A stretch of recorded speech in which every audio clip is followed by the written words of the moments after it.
Hello and welcome to the Ethnic Communities Council of Victoria Multicultural Matters Federal Election Forum for 2025.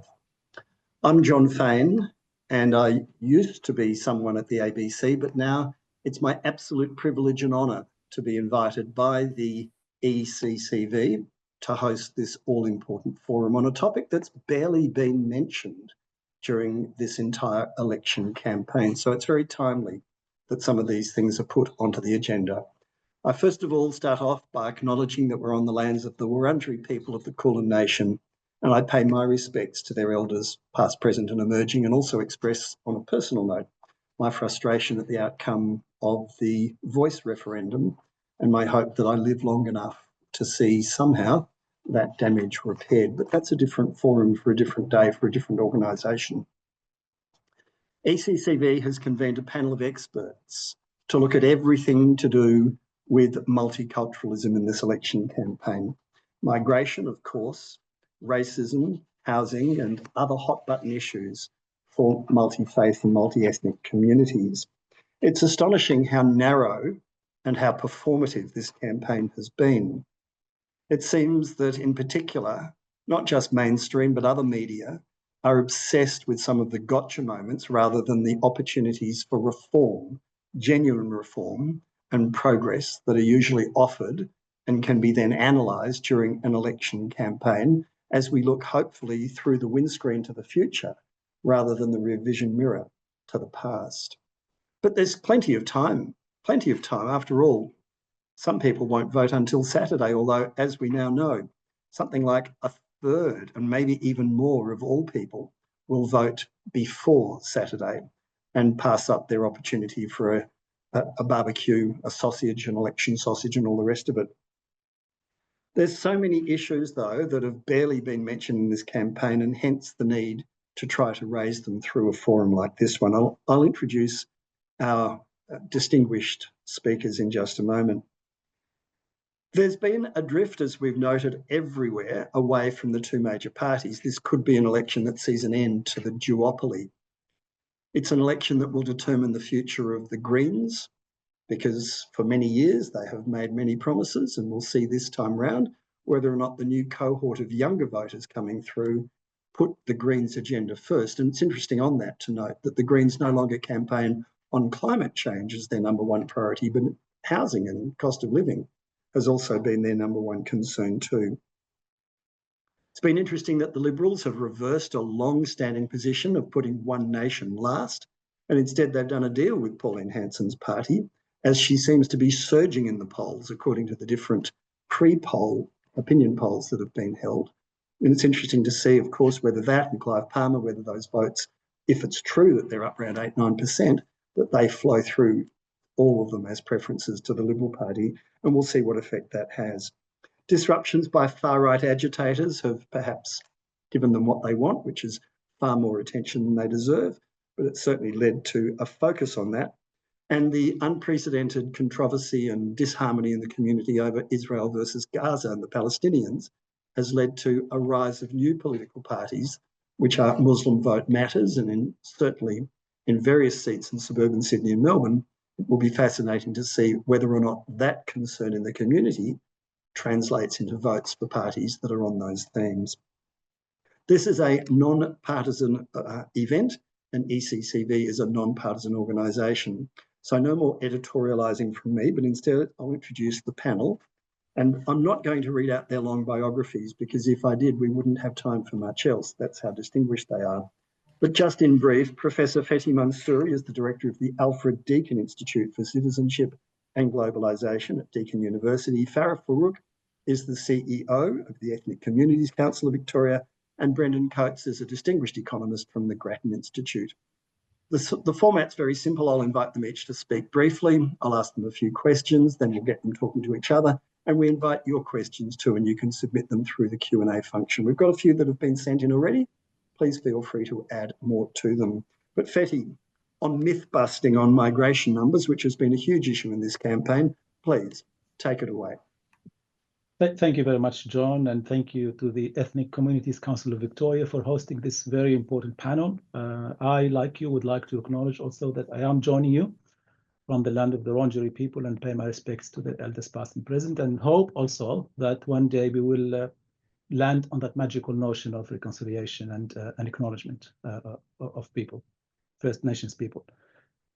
You made a very good point when you started talking about the election, John, in the sense that immigration and multiculturalism and related policies have not featured very prominently. And they have not featured very prominently in terms of robust, well-informed conversation and discussion about where we are in terms of policy making, how can we improve the knowledge base of our policy making so that indeed we achieve some meaningful reform in some of these key areas. But I probably do not agree that they have not featured at all in this election, because myself, my family, like many other families and households around Australia, I'm sure, have been bombarded with a lot of unsolicited messages. And most of those messages, again, are probably focused on immigration in a way that doesn't really convey an accurate characterization of where we are. I know that we will talk about the crisis of housing, we'll talk about other issues in terms of cost of living and inflationary pressures on the economy. But some of the key myths that we have seen, and we have seen in this election, and even before the election was called on, were relating to, of course, the size of our migration program, that things are out of control, if you like, in terms of the numbers, that we are contributing through our migration programs, which have, according to this kind of narrative, which have increased beyond any control, that we are leading to crisis of housing, we are leading to problems of unemployment, even though the unemployment rate is actually historically very low, that this is placing additional pressure on infrastructure, even in terms of environmental sustainability and biodiversity degradation. So we've seen a lot of, if you like, relationships, not to say correlations, being put by various political actors, be they from major parties or probably minor parties or even independents, where they are proposing easy, magical solutions to some key challenges our society is facing. There is no doubt that we have a housing challenge. There is no doubt that we have a cost of living challenge. There is no doubt that our migration program can be improved. It can be improved in terms of not just its size, but it can be improved in terms of its composition, in terms of the various streams that make up the actual immigration program. But what has been, of course, dominating all the headlines is some numbers that get basically chosen and plucked by certain politicians to make certain political points. And to give you some examples, we have heard and seen repeatedly that we have seen that Australia has welcomed more than almost 1 million migrants over the last 2 years, and that is not sustainable. That is a huge increase on what we used to have. If you actually look at the numbers very, very objectively and very scientifically, you will see that for the last 10, 15 years, immigration numbers in Australia have been very, very stable. They tend to increase very, very, very slightly, maybe 5%, 3%, and they tend to reduce also ever slightly in terms of those numbers. The only time we had a bit of a, if you like, downturn and then a surge in immigration numbers were in relation to the COVID pandemic. So we had lockdowns in 21 in particular.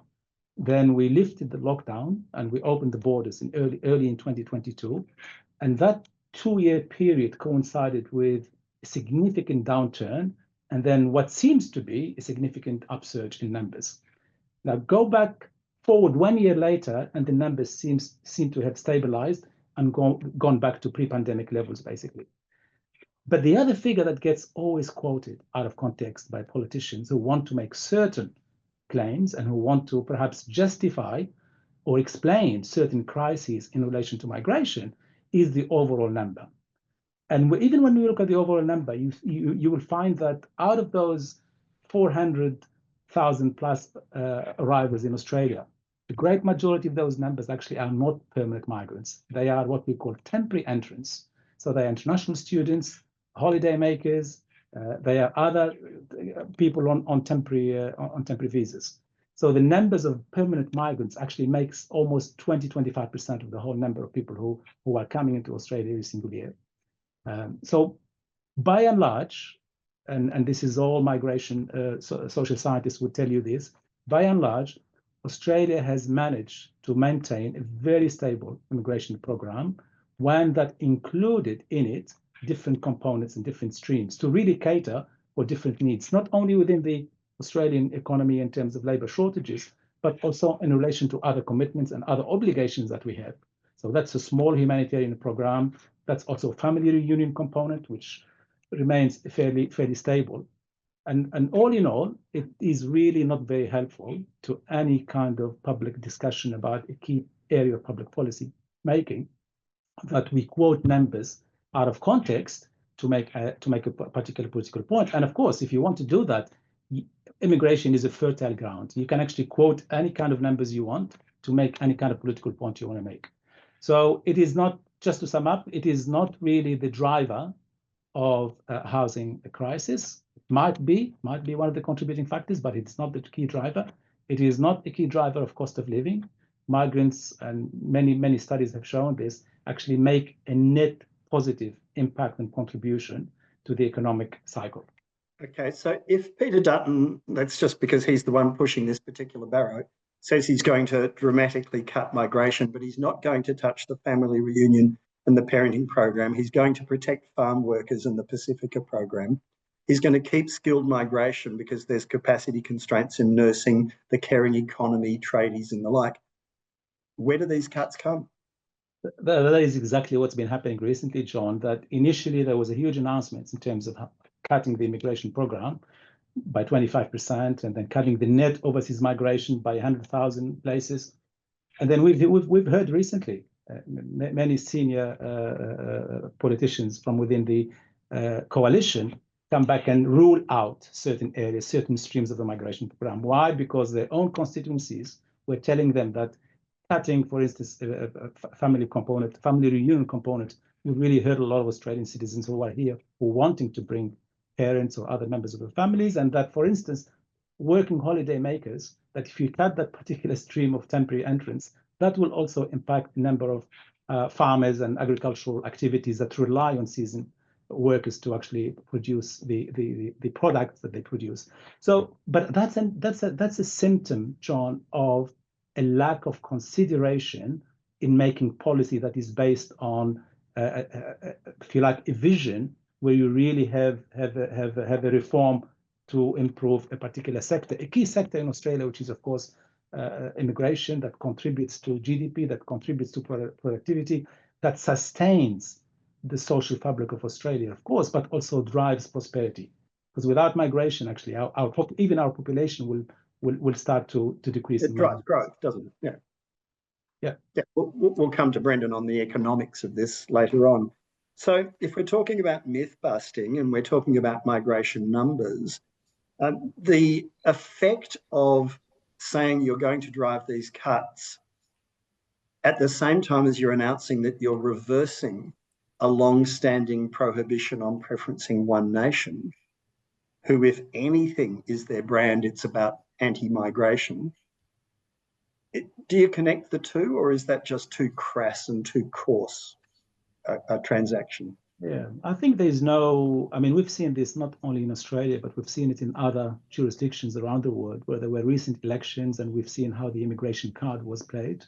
Unfortunately, it would seem that there is a connection, that there are certain segments of the political landscape that they want to exploit and weaponize immigration to achieve specific political aims. And in that sense, you probably cannot say that the two things are completely separate.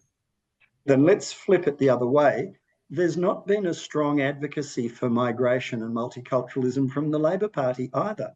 It's almost as if they know what their focus groups are telling them on this topic and they're downplaying it rather than engaging on the issue. Yeah, and that's quite unfortunate and disappointing in many ways, because what no one really is saying immigration should not be part of public discussion and consultation, because it's such an important area of what we do and who we are as a nation.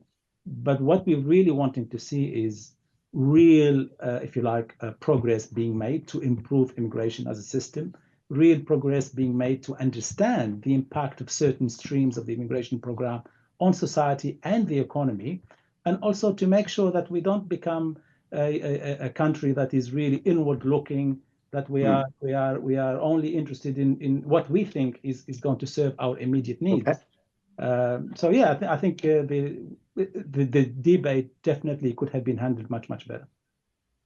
Thank you, and I'll come back to you when we get the discussion going between the three panelists. But Farah, Farouque from the Ethnic Communities Council, is there such a thing as an ethnic vote, a multicultural vote? It doesn't even exist. Good question, John. Look, I would say that a multicultural voter is not a monolith. So, people have very different experiences of being in Australia, their cultural experiences, their language experiences, and there's everyday transactions of, getting a job, the whole range of things. But there's no doubt that particularly amongst those who speak a language other than English at home, there is some distinct concerns. There's no doubt that many migrants are concerned about family reunion, bringing elderly parents over here. There is increasingly concerns about conflicts and theatres of issues that are happening in overseas areas. Because when you're a migrant, or you have a parent who's a migrant, and that's more than half of us in Australia now, we don't leave our histories and our connections and our familial relationships behind. It's very much part of who we are. And that is actually a very Australian story, because this is, apart from our First Nation, people, we're all settlers here. And so for the multicultural populations, there are particular concerns. I was just reviewing this, in preparation for this session. And I saw that the well-known, political analyst and academic Nick Economou had an article in '96, which he published in the New South Wales equivalent of ECCV publication, where he actually posited the question, is there an ethnic voter? But I actually think here in 2024, there is a multicultural voter, and they have, but that doesn't preclude their concerns about cost of living. There are very real concerns for multicultural communities in the western suburbs of Melbourne and Sydney in particular. We hear, there are concentrations of these voters in electorates, and we've seen with the issue of conflicts in the Middle East, Lebanese, and people in other parts of the Middle East, and people with ties to Palestine and Israel, they have very unique concerns, which we'll see come Saturday, how that translates into voting. So I think that the multicultural voter is, to kind of summarize, not a monolith. They're a varied person or persons, but they're definitely there. And I think recent talk tying high migration numbers to housing and other economic crises is turning people off. I just read the other day, the Redbridge consultancy headed up by Cos Samaras had done some analysis on focus groups, and they've found that that people who, particularly speaking languages other than the English at home, were turning off parties that are, talking about talking about cutting numbers. And I'm afraid that is having a cost, according to that analysis, for the opposition, because there was a perception that's an anti-immigration stance. That said, I've received a phalanx of emails and unsolicited text messages, including from Clive's party, Trumpets of Patriots, or whatever they're called. And I saw one calling for an absurd cut of 80% in migration, no details, just a headline. And that was authorized by a multicultural name. And so just because you're from a multicultural background doesn't mean that you subscribe to views around, high numbers of migration. Multicultural people inhabit a spectrum of political ideas and views. And I think we need to have that nuance in the debate as well. Okay, and there's what's known as the drawbridge effect, which is where, in particular, the next generation of parents who migrated, so the first Australian-born generation, are quite well known to have what's called the drawbridge effect, which is we got in, but we don't like the next wave of migrants. And this has been happening. I mean, the Irish did it to the Scots did it to the Asians, migration during the gold rush. You can go back that far. You can go back to post-World War II when the same thing happened. The next generation of Italians and Greeks who came out and people from displaced persons camps, they all got established and then went, okay, but now we don't like the people who are coming here from the Vietnam War or from Tiananmen Square, and then so on it goes. Are we still seeing the drawbridge effect in Australian politics today?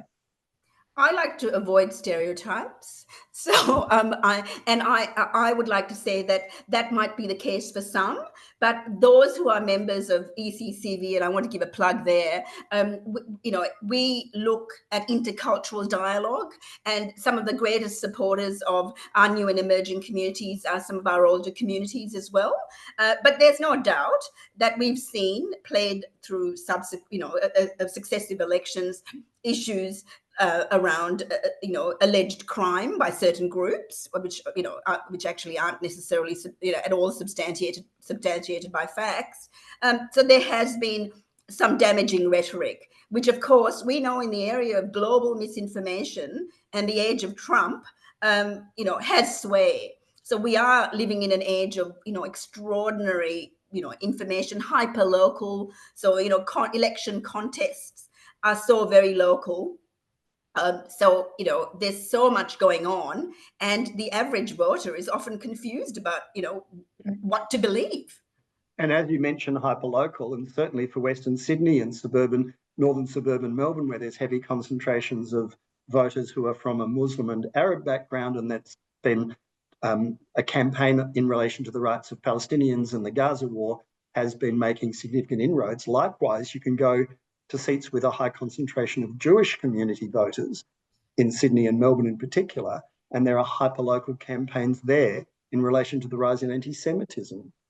So it's both sides of that conflict playing out, but in different parts of our two biggest cities. That's right. And, we'll see proof in the pudding at the end of Saturday, how that translates into results. Because, of course, as you mentioned in your introduction, Jon, one of the realities of elections in the 21st century is that the two-party system isn't what it was last century when I enrolled to vote for the first time. So there's so much, breakdown in those traditional party loyalties that these contests will be quite complex. So, and the multicultural voter, the complex person that they are, is up for grabs in a way that they perhaps weren't last century. Their loyalties are not what they were, and in a globalized world, there are many people who don't vote according to, lines around cultural ties. They look at the issues and they're thinking about their interest rates. And it's interesting just to talk about the Greens in this context, finally, before we move on to Brendan. The Greens are making a big pitch. In fact, in the office, your office where I'm broadcasting today, in the seat of Wills, there's a big Greens push to try and take this seat, which has a heavy Muslim and Arab voting community in it. And yet the rest of the Greens agenda might be something that a lot of those voters find very hard to subscribe to.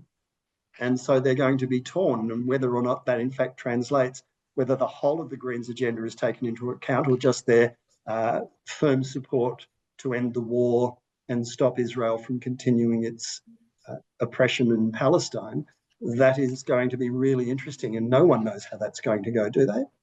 Absolutely not. I think that's going to be a really interesting contest because we also have two major party, the Greens, the Labour, who are pleasingly multicultural.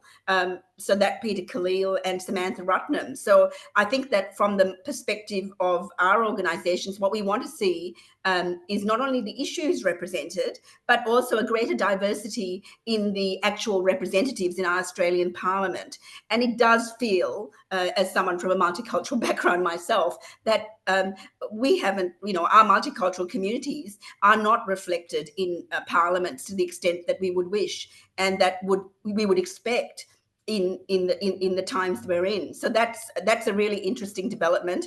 And we know that there are ginger groups in all the major parties pushing for greater diversity. And this goes beyond identity politics. This goes to, who you're picking to represent you in, the western suburbs of Sydney and Melbourne, and, in other areas. So that will be an interesting thing to watch for in the next decade or so, because I think that the younger millennial voter is also perhaps a more sophisticated entity.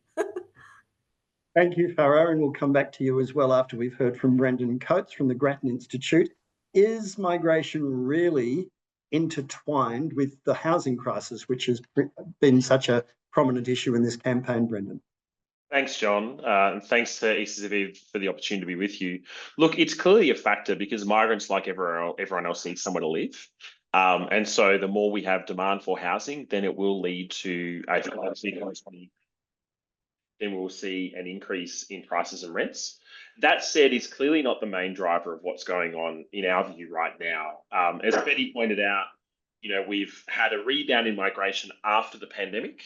That rebound is really about those international students, temporary skilled visa holders, working holiday makers and others returning to Australia after the decline or the net outbound migration that we saw during the pandemic.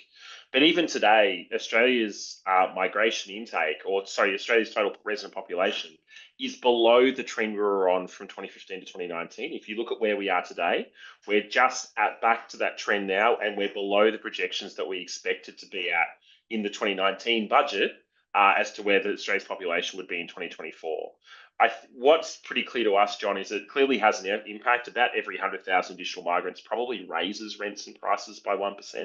But that's been dwarfed by the fact that Australians, like me, are demanding more housing than we did before the pandemic because of working from home, because of that rise in hybrid work.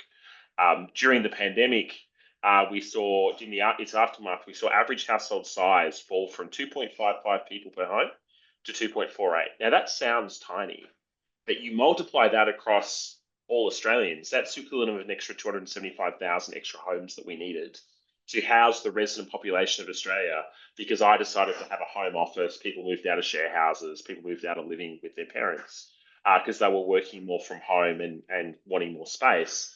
Even now, John, we've probably reversed about half of that. So average household size has come back up in the cities because rents are higher. But we're in a world now where rents are substantially higher than before the pandemic, and Australia's resident population is smaller than it was expected to be before the pandemic. And you put those two things together, and it would suggest that migration plays a role, but it is certainly not the biggest factor in why housing is so unaffordable in Australia today. Okay, can we drill down into a smaller subsection?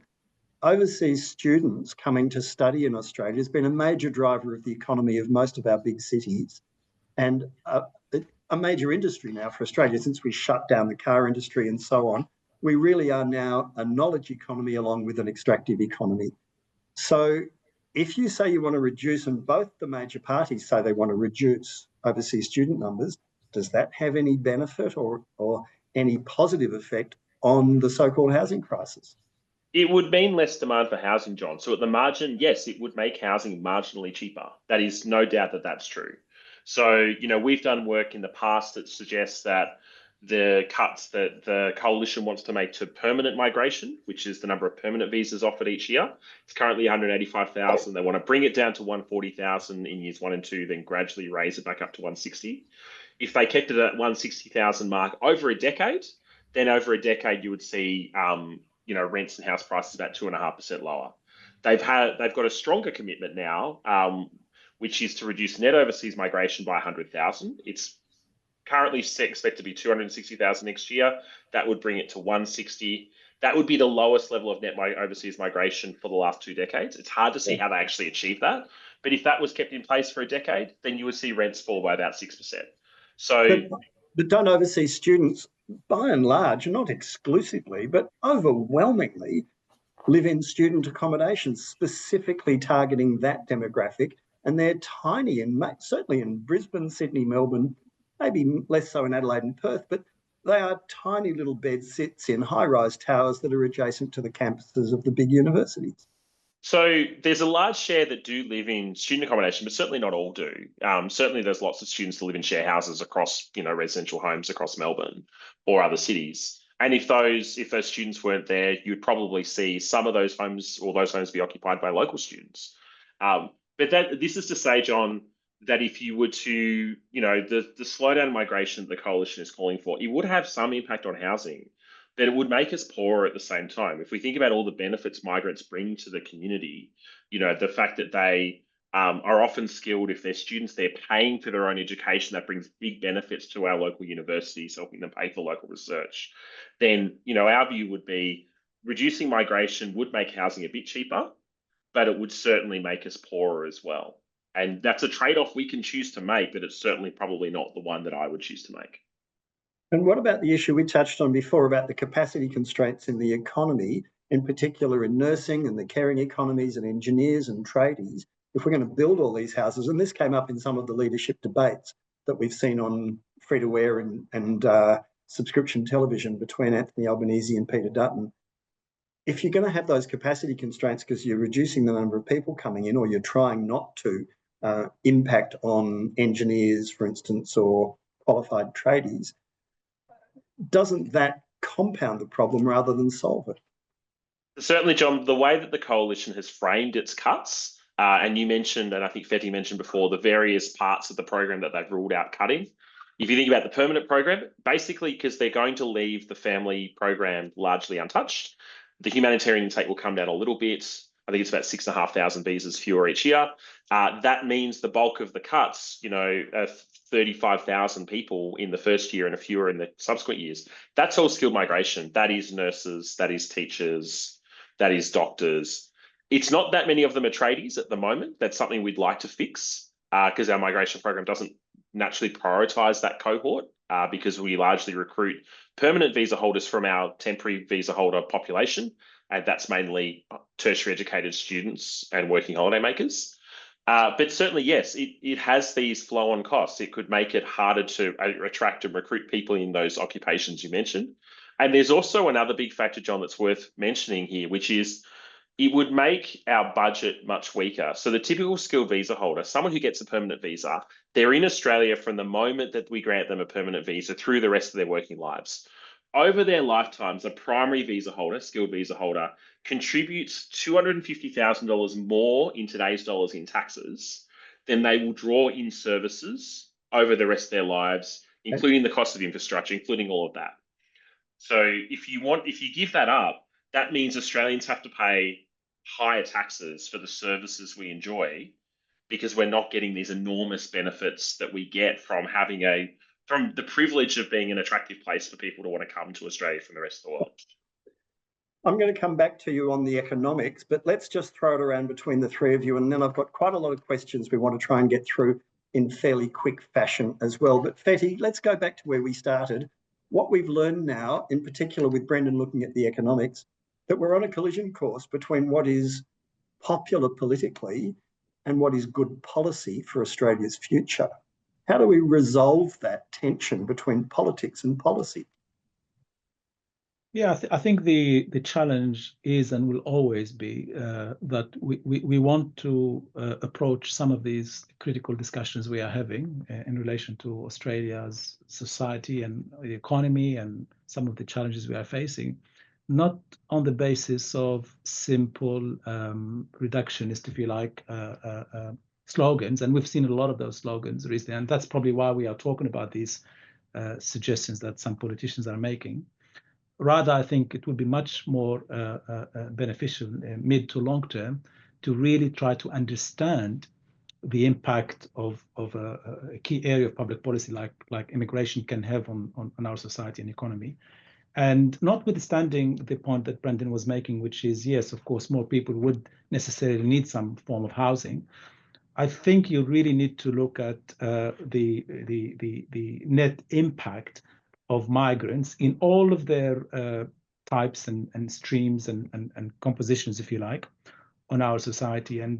But you don't just even look in terms of what's happening in Australia, John, to make sure that policy is not being really constrained by politics. And this is what's been happening for a while now.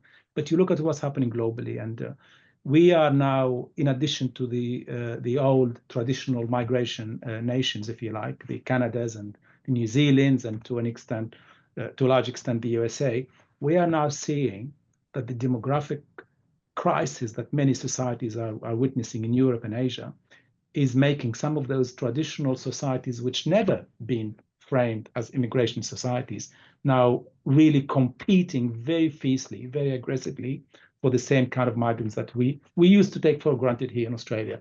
So that means that it's not even a matter of we want to bring 200,000 of skilled and unskilled migrants to Australia in any calendar year or financial year.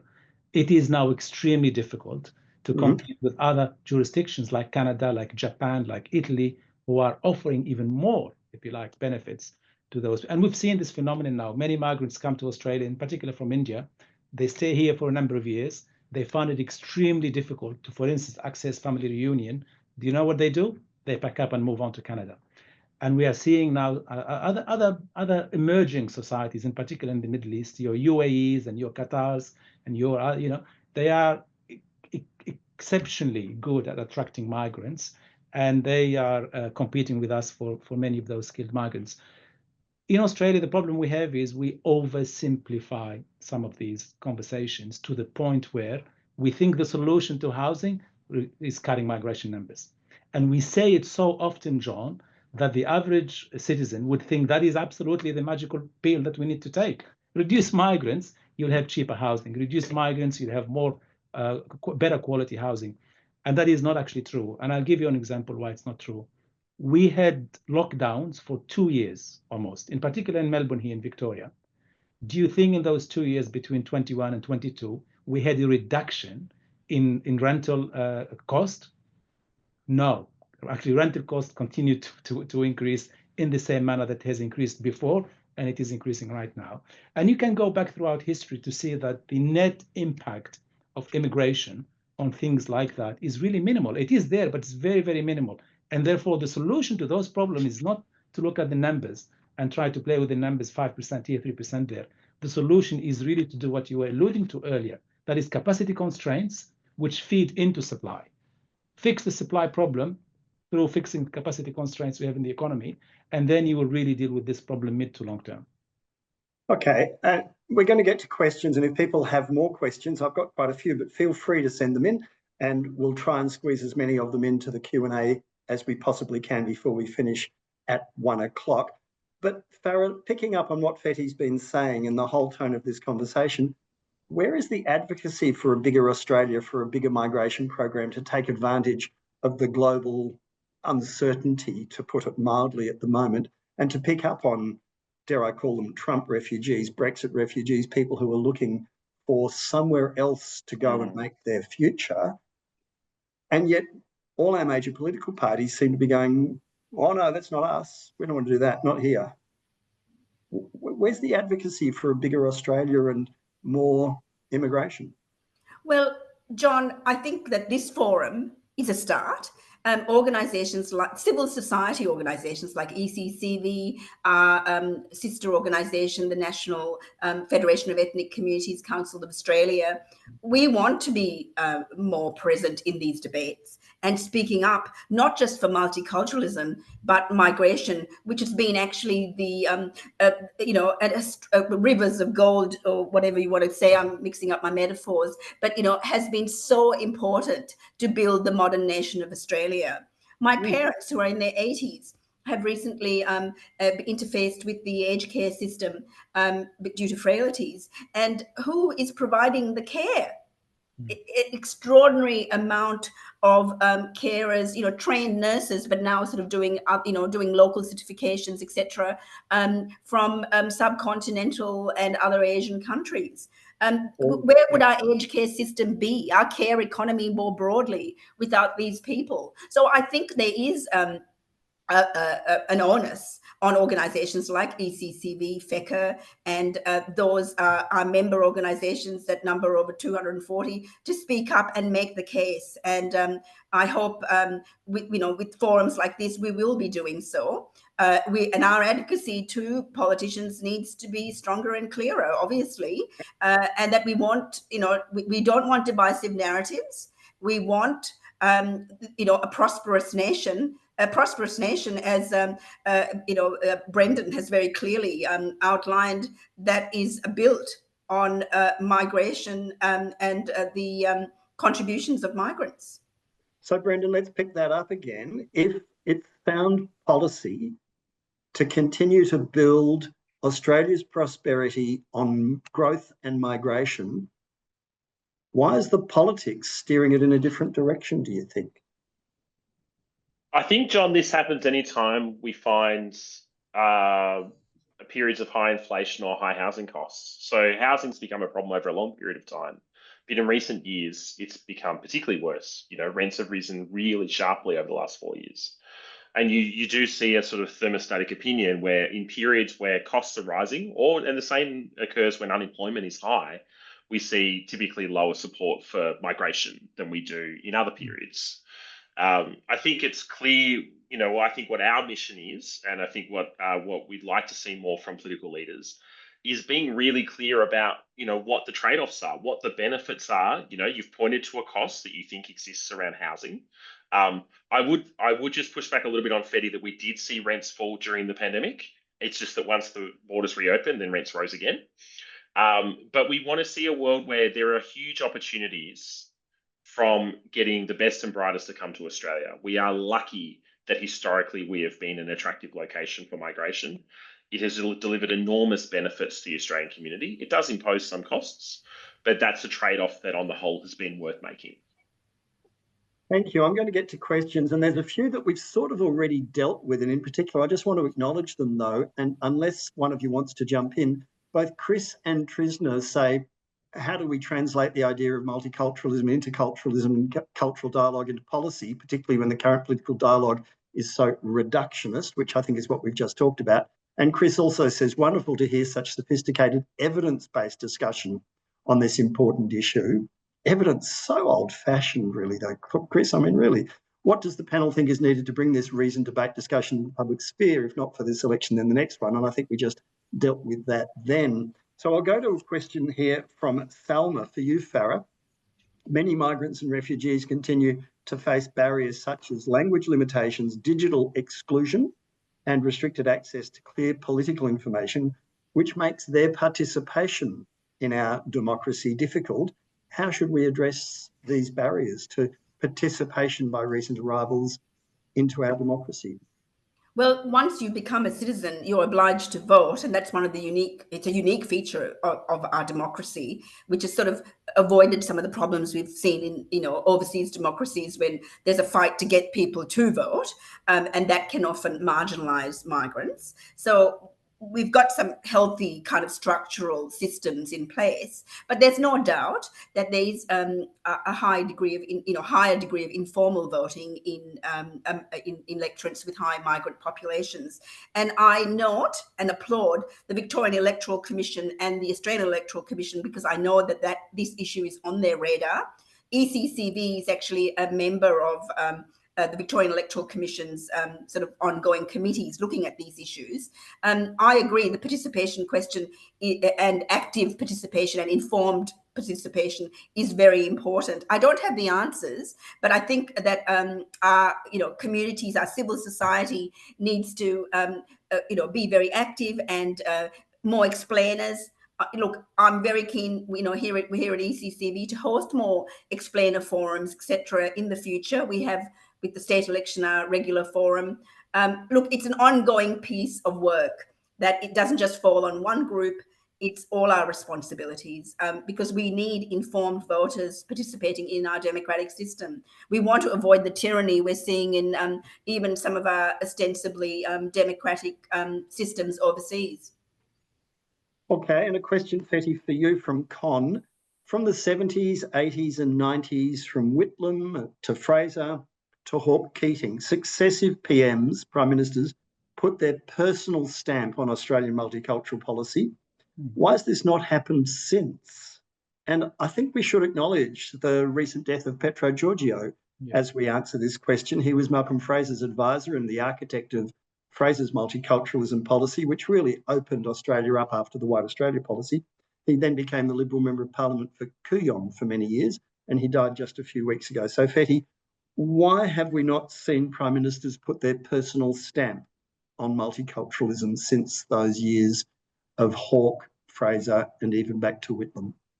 Yeah, I think it's a very good question, John, and one that perhaps reflects the state of national leadership on all matters to do with multiculturalism, migration, and diversity. And it's been very disappointing not to see a major political figure really wanting to lead the national conversation on why Australia is a multicultural society that needs to really live up to those expectations. And in a way, we've lacked that stewardship, we've lacked that moral compass from the very top of the high office in Australia.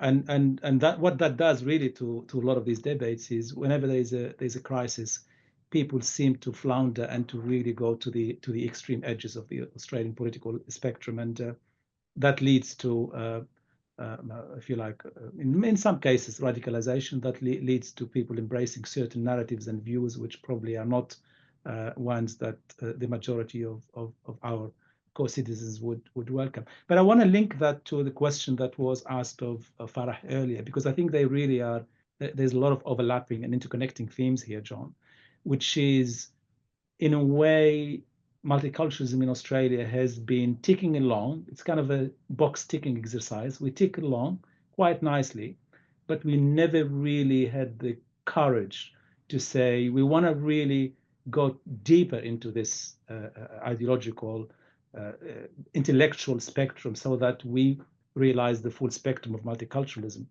And I think that's why many members of migrant communities don't, I mean, of course, they are forced to go, and it's compulsory to vote in Australia, but they don't always seem to have those meaningful connections with local political processes, like with political institutions. There's a growing notion of, if you like, gap and distrust between them and key political institutions. Part of the problem for that is we have not succeeded as a society, and of course, perhaps not having a national political leader who takes the lead on this is part of the problem. We have not succeeded in really ensuring that diversity is not played out as a superficial facade kind of painting charade, if you like. We sometimes have political candidates who come from particular ethnic backgrounds, but we don't allow them the space or the freedom to really articulate their own views and their own policies in a way that reflects those values and those principles of multicultural communities. And we have very good examples. I mean, we only have to look at Senator Fatima Payman in the Labour Party and what happened to her in terms of wanting to say, of course, I'm come from a different ethnic, religious, whatever background, and I think I represent a particular constituency, and therefore I want to speak up for certain issues. You don't have a space for that. So diversity seems to be really limited in terms of representation to the perhaps cultural, religious makeup of the candidates, not so much to the diversity of views they would like and values they would like to contribute to a major political party. So that is a huge problem that we still have in Australia, and which is probably why many members of multicultural communities feel they're not represented, fully represented or meaningfully represented in political processes. Okay, we're running out of time, and excuse my coughing if indeed it's come through. Today's appearance by Jon Faine is brought to you by various giant multinational pharmaceutical companies. Last question, I think, or we might be able to squeeze another one in, but then I want you each to have a minute or two to sum up. Brendan, there's a question from Deepa about housing for people, in particular women in domestic violence crisis. I'll summarise it. How do we provide crisis and emergency accommodation, particularly for women from marginalised ethnic communities? That's a great question, John. You know, there's clearly an issue that many people, in a world where housing is expensive, a lot of people don't get housed. And then that makes it even harder if you find yourself in that difficult situation where you're having to flee a home because you don't feel safe, or if, you know, you've had a relationship breakdown. So, you know, what we need to see here is getting more housing built generally. That is number one. There is, in fact, reforms going through that have gone through the Victorian Parliament that would see a lot more allowing upzoning for a lot more housing to be built. We see those as being really positive for getting more housing built. But then you also need support for people that find themselves on hard times. Victoria has the lowest share of social housing in its overall housing stock of any state in the country. And it's also been a state where the social housing stock has not kept pace with growth in population. Now, most people who are in social housing stay for a long time. That means if you find yourself on hard times, there's little flow of new housing available. Now, someone's ultimately got to pay for that. So, you know, it's ultimately a case of funding for more social housing, including crisis accommodation and other supports, for whether it be for, you know, recent migrant communities or the broader community. Migrant communities, recent migrants are more vulnerable. They don't have the same level of social connection and to rely on in the broader community, even beyond their particular community. So it's about building more housing and making sure we have enough social housing and other supports. Ultimately, someone's got to pay for that, but we would support the Victorian and federal governments pushing for more social housing. Federal Labor has a policy to get 30,000 social affordable homes built by its Housing Australia Future Fund. The Coalition wants to roll that back. We've not seen a policy from the Coalition that would support more social housing at this point, but hopefully there's still some time left in the campaign. Oh, you're on mute, sorry, John. So the pharmaceuticals have cut out. Thank you. There's not much time left. There's barely a moment. I've got to get you each to do your summing up. There's a really good question here, or maybe it's a comment from Despina. Returning to Australia after a 10-year absence working in the EU, I sense there is a greater nativism which is impacting on shorter election cycles, popularity for politicians versus future planning, which picks up on what we were saying before about the collision on an evidence-based policy-making future versus populist political policies, which just are a grab bag of grievances from focus groups forming policy to try and get you elected rather than what's best for the country. I think we'll take that as a comment, Despina, but a very good one. And then another question, as we just dealt with social housing and crisis accommodation, Francis asks, my question is about the lack of mental health and psychosocial support and housing, which is not unique to ethnic communities. And Chris comments, sadly, divisiveness is winning over diversity in public debates, which is a real shame. It pretty much brings us up to just enough time left for a minute or two of summing up, but really only a minute or two from each of you. I'll go in reverse order. So we'll start with Brendan and then Farah and then you, Fethi, and then we're pretty much out of time. So Brendan, just what would you like to see if there was one policy option, one priority you'd like to nominate in this particular context for our political parties?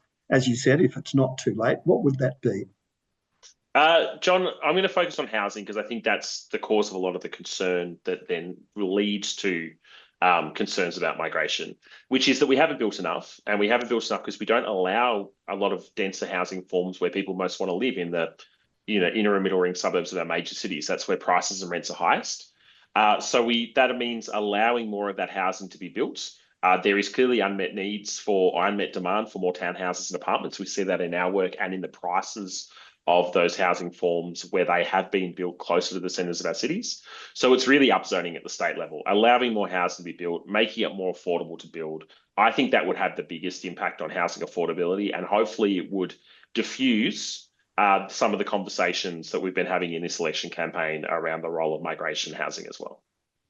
Thank you very much, Brendan, and thank you for reminding us of the importance of fact-based policy making. Evidence, goodness gracious, so old-fashioned. Farah, your priority, your number one priority, please. John, as someone who is ECCV that brought this forum together, I am too. if I have that privilege, which I'm going to give myself. Firstly, I think it's important to note that the Labor government had commissioned a multicultural framework review, a comprehensive look at multicultural policies at the national level, and a very comprehensive document by Has Dalal and distinguished other panelists was produced. And we haven't had a formal response to that or a major implementation. There's been a few things here and there. So I would like the next federal government to take up that challenge and, you know, frame up a multicultural a policy for the 21st century. And in a sense, a related point, we've had sort of, Home Affairs, Department of Immigration has sort of morphed into Home Affairs, and we've had a sort of very, sort of authoritarian kind of edge to that. And so, which has been sort of relates to the 90s and how we framed asylum seekers and refugees, which quite frankly, I find very disturbing as someone who's a multicultural person and supporter of refugees, who are some of my biggest contributors in our community. So I would also like a more compassionate policy around refugees. And one of the simplest things we could do is process so many who wait for their visas to be finalised and get approval. They're in limbo. Okay, we need to move on, or we'll run out of time on the link. Fethi, just a minute and a half, please, to sum up your priority. Thank you, John. I'll be very brief. I think I probably will say something that is a little bit strange here, but I really would like to see that things like immigration decisions are not made during a political election, during an election cycle, because unfortunately and unavoidably that people will be making decisions and on the run and making policies on the run which do not speak to the needs of our society, to the needs of our economy, to the needs of this beautiful country that we live on. And we've seen those mistakes, and we've seen what happens when you make this kind of policy on the run. There are people who specialize in understanding migration in terms of an infrastructure, in terms of systems, in terms of fluctuating numbers, in terms of interdependence with other players. Remember that migration is inherently, by definition, a transnational phenomenon. People move from one country to another country, sometimes yet to another third country. So we need to understand that it is not really up to us to have certain opinions about migration. Of course, you can have the opinions, but really making sure that we design a migration program that is fit for purpose, that delivers and that makes the contributions that we expect of it to our nation-making journey is absolutely essential. And so politicians, speak about it, but please do not make decisions on the run. Can I thank you each, Fethi, Farah, Brendan, everyone who's contributed lots of questions. And as we're about to run out of time, my comments in closing will be very brief. Congratulations to ECCV for putting on this forum. And that's tip of the iceberg stuff. Progress is not inevitable. It happens because people get involved and make it happen. And if we want a sounder immigration policy that's more based on evidence and facts, we have to argue for it. We have to argue for it effectively and loudly. It's as simple as that. Thank you all very much for joining us. I wish you all the very best, and thank you and good day.